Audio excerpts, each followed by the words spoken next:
I'm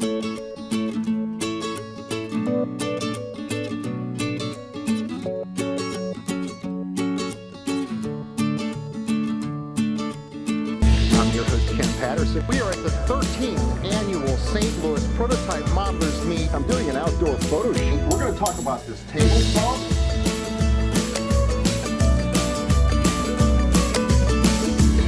That's absolutely magnificent. This is the best hobby in the world. What's neat? What's neat? What's neat? What's neat starts now. Catch the What's Neat podcast every week and full episodes of What's Neat every month at the Model Railroad Hobbyist YouTube page. Hi, I'm George Celios from Fine Scale Miniatures, and you are watching What's Neat This Week with Ken Patterson. This is going to be another doozy, I can tell already. Honey, the whole week has been a doozy. Isn't that the truth? I have this computer, I have notes. I have a microphone. We have Daniel running camera. Hi, Daniel. Hey, Daniel. All right, Daniel, give us a countdown. Now, you didn't plug the little microphone into that camera yet, right? Nope. Good Oh, boy. Give us a countdown. All right, in 3, 2, 1.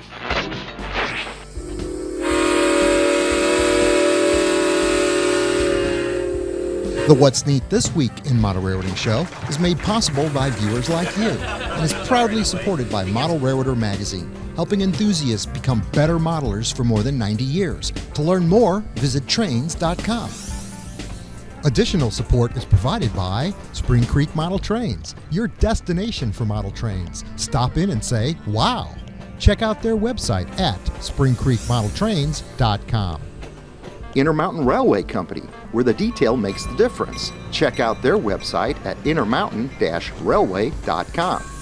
Additional support is provided by Yelsma Graphics, America's leading distributor of quality railroad art and embroidered clothing since 1985. Check out their website at yelsma.com. Further support is provided by the NCE Corporation, the power of DCC. Visit their website at ncedcc.com. And thank you for supporting the What's Neat This Week podcast.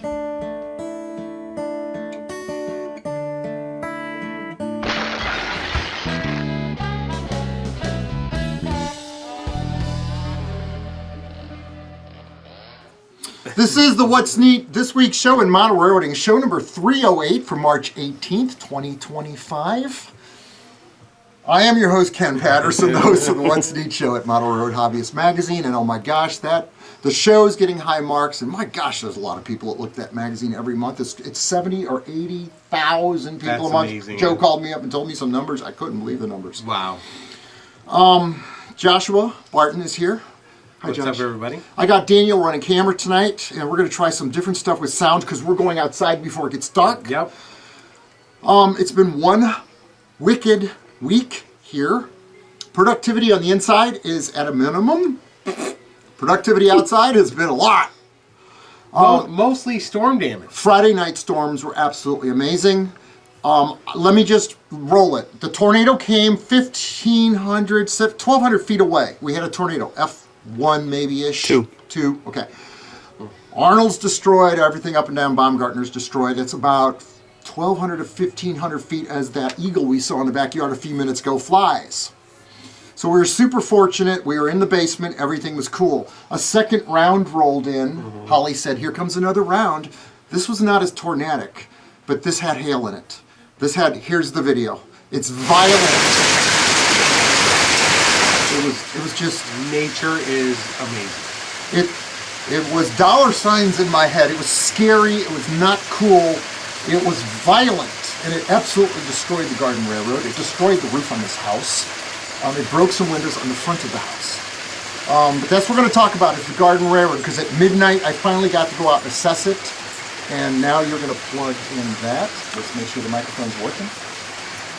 And you've seen the hail video, so let's go outside and see what it does to a Garden Railroad. This happened Check. 18 years ago, right? Is that on? Check sound, check sound, check sound, no sound, no sound. No, hold on, you got it. Look at the screen, go ahead. Oh, sound, Look sound. at the screen. Yes. Sound. We got Hey, sound. nice Excellent. voice, Josh. After you. All right. Lead the way. I hope he's got sound. No, go. Now my guess is that microphone won't It's super windy, so we're going to use this microphone. I think it'll... This is going to be raw footage here. It'll kill the wind. Come on, Daniel. All right, Ken, so show us. What do we got going on? They're not going to be able to hear you because I got the microphone. So what essentially we're going to look at here is where the photographic cart ended up. And normally that would be bad because it would destroy the track of the bridge. That's the least of it. Go ahead, Daniel. Come down here. This is what hail does to a garden railroad. This piece of track is a perfect illustration. What you're left with is rail. And that's what we have here, is two pieces of rail. The ties are either dented, chipped, and all of the spikes are broken off. That's just the nature of the beast. All the track out here on the big foam blew off the garden railroad. All right, so our wireless microphone wasn't working, and we're watching the video here. And are you in the frame, Dan? There you go. We're all in it. Camera's crooked, but just bear with us. We're sitting here watching this video right now, just like you guys were. Yep. And the microphone failed. So what do? Improvise. Well, we are going Adapt. to improvise, because what I'll do is I'll end up showing you B-roll of what we had talked about. We walked around the entire backyard and went over the garden railroad and showed mostly how the ties were separated completely from the rail throughout most of the garden railroad, at least 350 feet of track. And in the time you would spend to alleviate that, you might as well just start with something else. Yes. So you've been thinking about that. Well, as of midnight, the night of the storm, I decided to scrap the whole garden railroad. I was done. Right. I'm done. I was done. I'm done. I agree. But then I got this crazy idea, and we're going to go ahead and let the video run on the screen here. Probably picture in picture. I don't know where I'm going to put it the way we're sitting, but just trust me, we're editing this on the fly. We'll get this sorted out, guys. But I took some spray paint and I painted a circle in the grass, right here, within, as you can see, a few feet from the garden railroad deck. I think what I'm going to do is just make the garden railroad smaller, 10-foot radius curve out there, closer to the garden railroad deck, and build a beautiful 35-foot long curved trestle. So the reason that you made it so long in the first place was to run these big aristocrat trains and things like that. And you've done that. So yes. Now you'll be able to run smaller consists, but it'll be a little more intimate almost, you know? Yes. I agree. Just by cutting down the garden railroad to a smaller side would afford me the ability, of course, still to run some Bachmann beautiful steam engines. We've still got that Amtrak engine that the guy put sound in it. What kind of system was that? I don't That'll remember. be Rail Pro. Yeah, it was amazing. Yeah. We've never really hardly ever used it. Yeah. Smaller is more manageable. And boy, think about what you could do with regards to put out all the little pine trees again. Yeah. Put in a fountain. Put in a waterfall. Make that one portion of the area entertaining, so when the guys from the RPM meet, come and hang out, they've got the nice deck to sit on. Yeah. You've got this whole area here. It's funny, the video's running just perfectly timing here. But everything was just laid out just right, where I think you could build some really neat features in a small area and not spend any money doing it. And I was talking here about, since your deck is 2 levels, you have that lower level that can extend towards the new trestle, and you can, accentuate the pond if you want, or have a retaining wall as half of the pond so you can walk up to it, and it can be a nice little visual thing. It's a beautiful spot to have a garden railroad. If I build a trestle there, I can get some magnificent sunrise shots through that trestle from all angles, which I couldn't do when the trestle was on the far end of the yard because of the neighbor's fence and their trees. Exactly. So it's going to be a game changer. But eventually what we did was we came back inside, and what we're going to do is we'll pick up this video where we Somewhere come back right around inside. here. Right? Probably right around there. That's us walking 'Cause I know up that there. there's us walking up. I know, there. right? We were talking about how you wanted to move Right the here. dirt differently. Yeah. Instead of taking 6 months and moving all the dirt from where the old trestle was to create the new areas and fill in where all the current track is and make it a mowable backyard again, Daniel says we can get an excavator back there for about $300 for a day. An Yep. afternoon of that, and you're Boom. good to go. Boom. 8 hours of diesel, that's it. Backyard's back. It's all green grass, a beautiful hill. No more worrying about mowing that grass and falling off the edge into the garden railroad. Absolutely. It's going to be wonderful, but it'll be manageable and smaller. Yeah. We probably just made the show longer. All right, Just so by talking about this like the this. RPM is in a few months, so you have to have it done by then. It's March now. I so don't April, know. I don't know. May, I don't know. June, I don't know. We'll see. We'll 4 see. months, July. That's right. He might not even have track laid on his layout in here by then. So we're Hey. hoping for the best. He can do some in 4 months if he can All spell right. these ideas. All right, so we're going back inside. We're And going to we're- pick up sound that's on the right. camera and continue the show where we just left off. And I think we just did an edit. Go. Bye, everybody. We're done with this. Okay. We're going to do, Denny Yelsma sent us pictures of his layout for us to talk about. And I want to show those next week on the show. But what we have to talk about now, how do I do this? Do you know how this works? Pictures? Yeah. Oh, wow. Look at this. Okay, we're going to go over this. I'm going to show these on the screen. Because he's very proud of some of these. Ooh, Starting out with the Chicago, Peoria, and Western Model Railroad. that's very cool. You know, I was thinking in the bathroom when I was up there cleaning today, how cool would it be for your... I've seen guys where they've got bathrooms downstairs in their layout rooms, you know, next to their... It's just really nice. It's laid out. You know, the operating layout, you walk into a nice clean bathroom. Sure. Wouldn't it be cool to have towels with your logo on it for your fictitious railroad? Yeah. That would be class. I was thinking about that, but I didn't know how to present it. Next one we've got, I think we've showed this once before, was a Dallas and Fort Worth railroad Here, no. with a beautiful blue. Yeah. Oh, this is for the convention Oh, coming yeah, up. 2026. Yeah, June. we showed this one time, I think. Alex Fort Worth. Ah, East and West via Washington. yes. B&O. B&O. That's very cool. We're going to show these on the screen here. Robert West Railroad Illustration. Steel Rails Gallery. So there's one for a company. This one he's very proud of, and he sent me a picture of it. This is what he worked from. And he said, Ken, I can work from any kind of drawing. And he's so proud of this. He's like, let me show you. And this is the logo that came from that. Wow. That crazy drawing. That is amazing. Yeah, I love all the detail in there. The bridge He's so and proud the of this tunnel. one. He's so proud of it. He He's been should. talking about this one for 2 weeks He on the should phone. be. That's amazing. Here's a hat. Oh, nice. Clay County Community Band. Okay, Love so it. some odds and Is that ends. video, is that working? Yeah. You're not getting no reflection? No. Okay. Florida East Coast. Yeah. Florida East Coast. Rock and roll. Alco and Alco logo and the General Nice. Electric, GE, Omaha Western. It's Yep. like the front of an So SD70 the- Ace. Rat River. The whole point is it's stitched. It's not printed. I like the towel idea. And they're durable. All of his products that he gets, whether you're getting a shirt or a jacket or a hat, I have a really nice apron that I use for working. You know, Daniel's t-shirts. You know, it's just, they're so good of a product. They last for a long time. Our hats are indestructible. Trust me, I know that. Right. All right, so with the storm damage going on, I didn't shoot the Intermountain reefers. We have a lot of them to show you, and I want to, you know what? You want to look at them? You want to see them? I got them on the layout. Come on. Come on. Come on. Here you go. I'm not prepared to talk about this, but I'm pretty sure that when we show, I want to shoot these outside. I want to show you They're both beautiful. sides of them. Because sometimes there's variation. Sometimes each side's not the same. Yeah, I agree.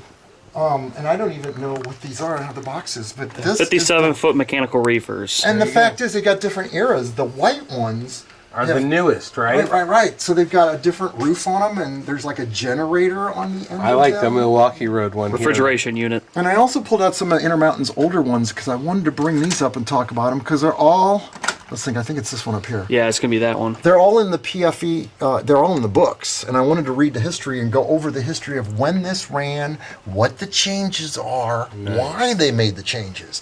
The biggest thing for moving from ice to this mechanical reefer thing wasn't so much that the refrigeration was mechanical. I mean, of course, that's all of it. Right. But it's how they were able to design it where they could just use a forklift. And when one of these machines failed, they get in there quick with a forklift, pull it out out the and unit, put a new one slide in. in another unit, the food doesn't go bad and off.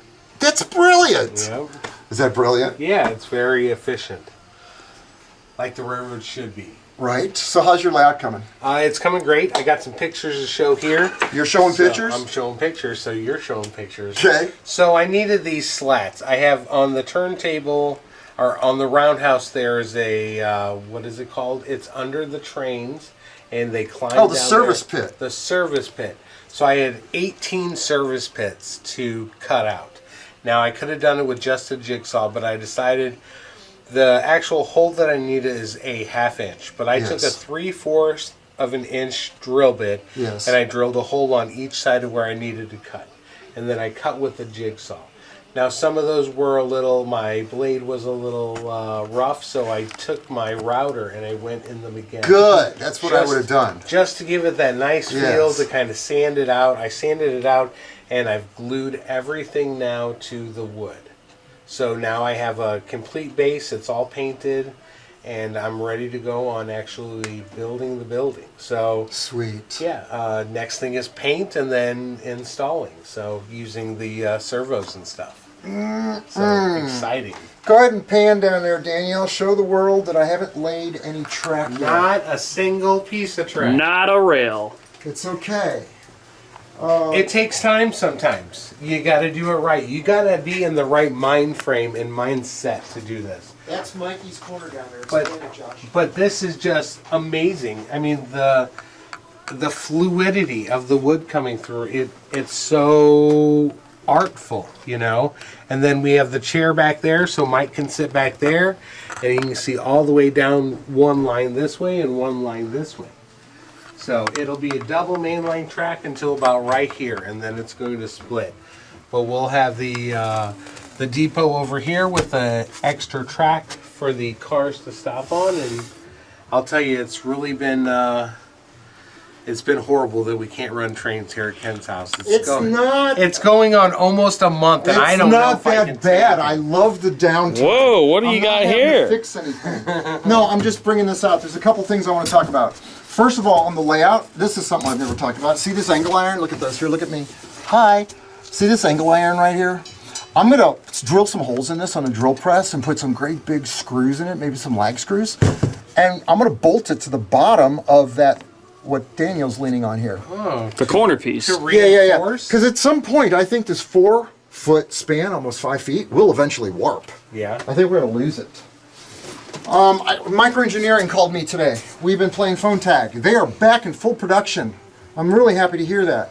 And it also means I'm going to be able to get my track to do that switch yard back there so we can start doing the passenger switch Hopefully yard. soon we'll be able to go up there and take a whole show at the studio to see what they're doing and how they're doing it. Okay, remember this thing? I want to get up there right now. Remember this thing I built? Look, that's okay, I got it.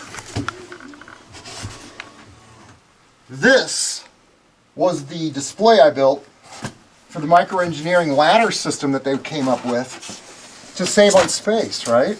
Oh, this is great. Yeah. Well, I want to use these turntables. Go ahead and go back wide. I want to go ahead and use this ladder system over there in my passenger yard. It's a great idea. Because we already tested this. We know passenger cars, 89-foot racks. They all go through Everything went through it. efficiently. Right. So why not? It'll save me overall as it goes out. Well, you have The length of 2 passenger cars. It'll addition. Yep. So, okay. So what this display is that you're looking at is the number 5 ladder system. Okay? The different switches, 5D, 5D, 5D, 5C, 5E was the end one, and the beginning one was 5B. And what this did was it cut down the length that it took to get this many tracks, 1, 2, 3, 4, 5, 6, 7 tracks. It cut it down to 47 inches, as opposed to number 6's, which is 64 inches long, for the same amount of tracks using number 6 microengineerings. So it's an innovative idea. Sure is. But to me, it's a display that I want to take apart and use over there. Yeah. To just, save some money on switches. But Microengineering told me that they're fully producing these now. It's all available. They got a brand new website they're designing. They are just going to town over there. It took longer than what they planned. Amherst was a good show for them. And I'm looking forward to getting the brothers on the show so Absolutely. we can... For sure. I know. Okay, we got one more thing to talk about. One more. Yeah. And a follow. Yeah, go ahead and get this desk right here. So what do you got going on here with your desk? Well, you guys, I don't know if you ever looked at my desk. People that visit here do. This is a very ergonomically designed desk. All right, go ahead, get wide on it. Oh, I'm wide. Okay, good. It's worked for me for years. It's worked for me for 30 years. It's designed for how we use it. Yeah. I've got all my Digitrax, NCE, a blank spot for the TCS system whenever that shows up. So I use everything, okay? I use NCE just like we say on the show, but I use everything. I've had Digitrax for almost 30 years. I want to move all of this. I don't like it. It's functional when you're sitting here, but you can't see through it. It's a view block. I want my low workbench back. So the plan is to cut this wood top off, keep the programming track in place, take all of these electronic things, I'm going to take them all out, lay them on a table, figure out what does what, how it gets hooked up again, and put it all back together On the down side here. here? Shoot this on the side, Daniel. The side here was an area where I've got a shelf, which is completely removable, that holds all my tools, drill bits, just all the stuff that you need within reach of working on models. Well, I'm going to pull this thing out and build another one that'll hold all of the equipment in here and have it facing up at an angle. So have everything angled up so that when you're standing here, everything's facing you. I think that's a functional way to do it. I've got the ability to plug in Digitrax. Here's a plug for the NCE system. There's another plug for regular DC. I've got wires here so I can run my wires outside when I'm shooting dioramas outside and running video on them. So I've got all these wires so I can hardwire my power outside and have I don't rely on Wi-Fi when I'm shooting videos outside. I want everything hardwired. So I've got this wire for power. I've got another long wire for the phone connection wire so that when I'm out there holding a throttle in my mouth, operating a camera with two hands, which is no joke, that's how I do it, I can get great video run-bys that you guys have seen on the show so many times. So I think redesigning this workbench, it'll take a little extra time. The layout will be down another couple of days, but I think it'll be worth it. Now, you talked about the back end of this, which is another platform here, Daniel, if you want to get around here. Okay. And so when Tyler, Ken's son, was young, he made this so Tyler could sit here and color or use the computer or whatnot while you're there. Yes. Another reason for this was there was so much weight on this that it was top heavy and would fall back. It could. So now if you're going And to we put the laptop on here with Decoder Pro in it, Correct. right? And then I'm going to take all that off. if you cut all this off, then it won't be top heavy and you can get a piece of wood that just slides back and forth when you need to utilize this extra area. It's there, but it's pushed away in contact Yes. when you're not. Yes, I'll take the laptop that works with the NCE system when I want to run the NCE system. That's how we use it with the laptop and Right. the Wi-Fi. Correct. I think I'm going to put the laptop on a drawer slide under here so I can just slide it out, which would eliminate the table and all this nonsense. I'll gain 5 square feet of floor space. Yeah, I absolutely. mean, taxes. Every foot costs money. That's right. Right? So that's the thought process on this. I don't know why I didn't start cutting last night. I actually just bought a beautiful 1x12. Ooh. Yeah, so I'm working on the ideas, and I can't wait to see how it turns out. I love to see it. I love to hear about it, and I can't wait to see it done. Right. There's a lot of other stuff that we could talk about tonight, but you know what? I think we should just. Are you wide on us? You got both of us? And Daniel's here, so let me do this. This is going to be a great thumbnail. How wide are we? Are we all in this shot? We better be. All right. Hey, guys. Okay, so with that, guys, best hobby in the world with some of the best people in it. That's right. Let's go not run some trains. Let's go run some trains, right? What are we going to do for a thumbnail? Thumbnail is very interesting. I don't know. Maybe we picture with like a hammer or whatever, since we're talking about construction and just like. Okay, we're down rolling something. credits. Hold up your What's Neat boxcar. I'll hold up one too. There you go. Everybody grab a What's Neat boxcar. Okay.